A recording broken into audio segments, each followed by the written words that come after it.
بسم الله. اللهم صل وسلم وبارك على سيدنا محمد وعلى آل سيدنا محمد في الأولين، وصل عليه في الآخرين، وصل عليه في الملأ الأعلى إلى يوم الدين. مشاهدي الكرام، السلام عليكم ورحمة الله تعالى وبركاته. غادي نصايبوا إن شاء الله العصير. غادي نشوفوا المقادير. بسم الله وعلى بركة الله.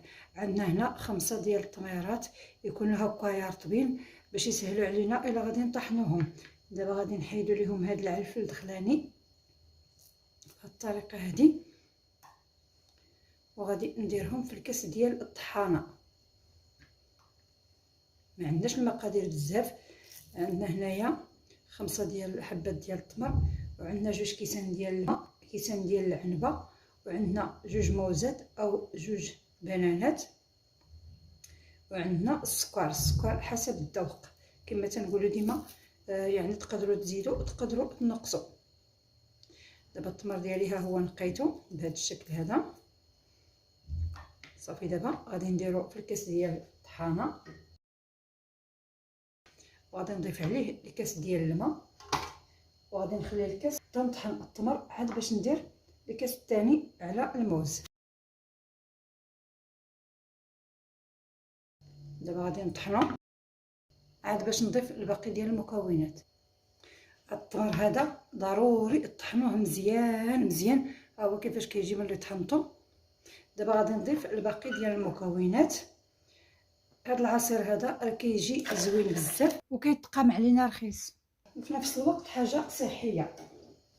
هادو هما المكونات اقتصاديين وغادي ينفعكم ان شاء الله في شهر رمضان.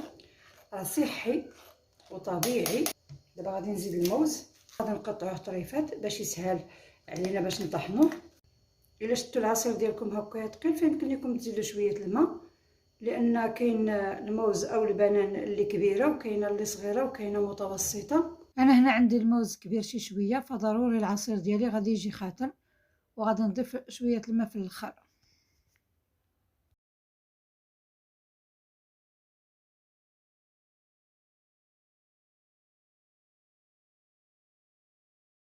دابا غادي نضيف السكر وغادي نطحن الموز وغادي نصفيه وغادي نردو للقرعه.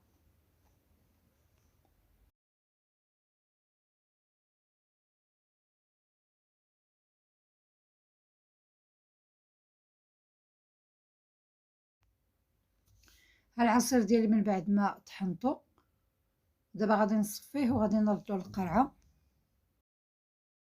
انتم شوفوا الكميه اللي عطانا تبارك الله، ها هي خاطر. وإلا عجبكم الفيديو ديالي ما تنساوش ديروا جيم واشتركوا في القناه باش يوصلكم كل جديد. والسلام عليكم ورحمه الله.